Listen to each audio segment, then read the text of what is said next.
Assalamualaikum warahmatullahi wabarakatuh.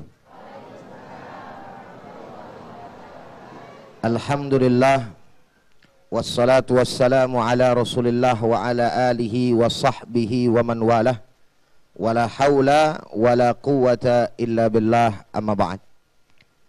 Puji dan syukur hanya untuk Allah, salawat dan salam untuk baginda kita Nabi besar Muhammad sallallahu alaihi wasallam. Begitu pula kepada para keluarga, para sahabat, dan insya Allah kepada kita semua selaku umatnya.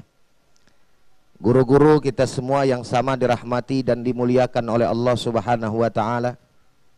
Kiai Haji Syarif Matnaji, Kiai Haji Jamharuddin, dan kemudian juga alhamdulillah di sini kedatangan teman saya Ustadz Kokolim.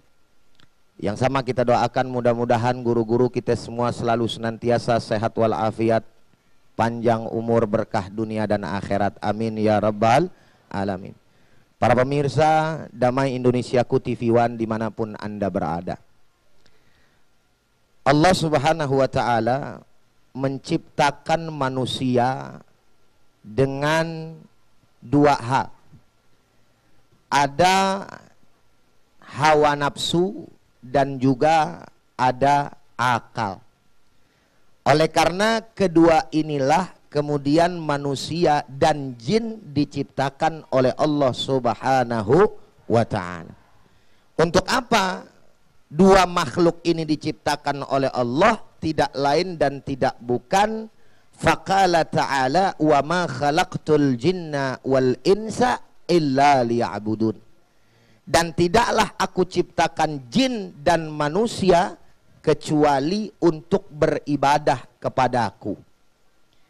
Asalnya ayat tersebut di akhir liya'buduni, akan tetapi ya mutakallim wahdahnya yang berarti aku dibuang sehingga menjadi liya'budun. Oleh karena mereka diciptakan untuk beribadah, maka orang-orang atau hamba-hamba Allah subhanahu wa ta'ala dalam menjalani syariat ini harus menggunakan akalnya. Jangan sampai hawa nafsunya yang didahulukan dan menjadi pemimpin. Kenapa bisa begitu? Karena kalau andai kata hawa nafsu menjadi pemimpin di dalam diri kita, yang ada kerugian. Tapi sebaliknya ibu-ibu, bapak-bapak sekalian yang sama dirahmati oleh Allah subhanahu wa ta'ala, jika akal yang menjadi pemimpin, beruntunglah orang-orang tersebut, hamba-hamba Allah subhanahu wa ta'ala tadi. Oleh karenanya di dalam kitab Nasaihul Ibad dikatakan, tuba liman aqluhu amira wa hawahu asira. Beruntung orang-orang yang menggunakan akalnya menjadi pemimpin dari hawa nafsunya. Wa wailul liman kana hawahu amira wa aqluhu asyara. Celaka buat orang-orang yang menjadikan hawa nafsunya pemimpin sedangkan akalnya menjadi makmum atas hawa nafsu tadi. Saudara hadirin yang sama dirahmati dan dimuliakan oleh Allah subhanahu wa ta'ala, kalau kita berbicara akal, maka pasti ada kaitannya dengan pikir. Maka kata-kata di dalam Al-Quranul Karim ada banyak sekali terdapat tentang kata-kata afala tatafakkarun, afala yatafakkarun. Untuk apa tujuannya? Allah Ta'ala memerintahkan kepada kita apa yang Allah Ta'ala bawa, apa yang Allah Ta'ala sampaikan, apa yang Nabi Muhammad SAW berikan kepada kita. Gunakan akal kita untuk apa? Tidak lain dan tidak bukan menjalani syariat kita punya Nabi besar Muhammad SAW akan apa yang terdapat di dalam firman-firmannya. Ya, saudara hadirin jamaah yang sama dirahmati oleh Allah Subhanahu wa ta'ala. Akan tetapi ada satu hal yang menarik, di mana kadang yang namanya akal setak, tidak bisa digunakan terlebih dahulu dan yang harus digunakan adalah keimanan terlebih dahulu. Assalamualaikum.